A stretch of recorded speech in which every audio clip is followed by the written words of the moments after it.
Hi everyone! Today we are going to be talking about Beautiful Creatures by Kami Garcia and Margaret Stohl.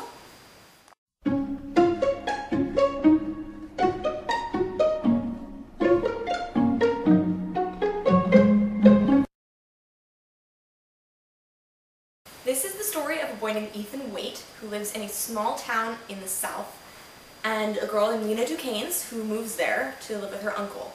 And Ethan and Lena meet each other and they become friends and a romance slowly blossoms. And this is sort of the story of that romance and the magical elements that prevent them from having a relationship. This book had tons of potential. I was really excited to read it. It's sort of like a dark gothic romance story. There's a lot of historical elements, and I'm a history student and I'm obsessed, so I was really excited about that. And I loved the flashback sequences. Lena's long-lost relative and her beau from the Civil War era have this amazing romance that is told through flashbacks with Ethan and Lena, and I totally loved that. I also loved the setting. I thought that the South was a great setting for it. It was very well done. I felt like I was in the South when I was reading about it, and so that was really interesting and really fun for me. Other than that, there was also some really cool magical elements introduced.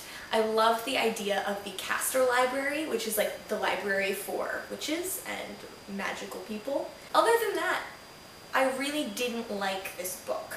I thought it was very romance-centric. I felt like it was insta-love, like the characters had to fall in love. There was no other option.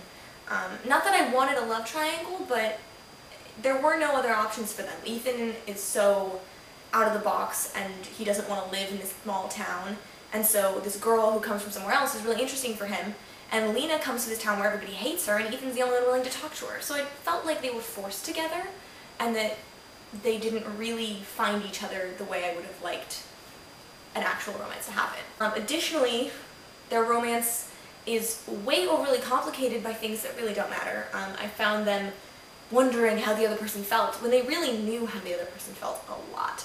I feel like there were hundreds of pages dedicated to them agonizing over whether or not they were in a relationship or whether the other person loved them, even though they'd heard the other person say it already. So that was a little bit too much for me. I got a little bit bored. In the last 100 pages or so, though, a ton of stuff happens, so that was kind of exciting. The magic, like I said, is really cool. I love the idea of the casters each having their own special power. So like Lena has some really weird powers that we don't really get to understand fully in this book, but her cousins all have different powers. So I think it's her aunt can read people's emotions or read people's moods or their minds or something like that. And like one of her cousins is a healer, and another cousin of hers can manipulate people, so she's probably my favorite. So that's kind of a cool part, but in the last 100 pages or so, the plot really picks up, and we find out everything that we've been waiting to find out about this major choice that Lena's going to have to make. So in the last 100 pages or so, the climax gets closer, and we find out about all of these things that are going to have to happen in the last 100 pages or so. And there's this big claiming ritual where Lena is either going to go with light magic or dark magic, and you don't know which one it's going to be. The fates get to decide, kind of stuff. It's very interesting. But I was very disappointed with the ending. I felt like it was a cop-out. We didn't really get any resolution, and I was just very disappointed with how it ended. So the plot for me was really slow. Nothing happened until about the last 100 pages, and then at the end it turns out nothing happened anyway. So I would have really liked there to be a real resolution. The characters were uninteresting to me.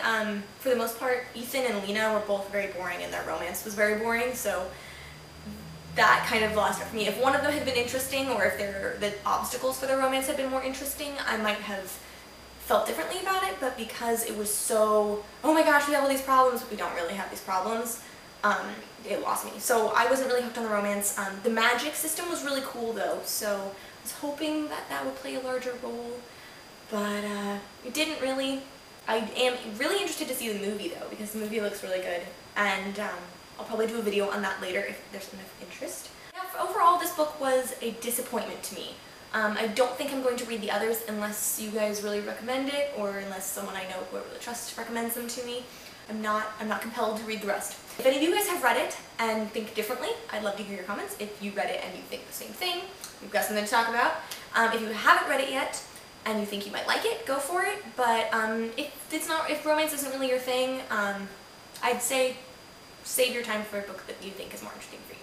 So until next time, guys, I will see you later. Don't forget to comment or subscribe. Bye.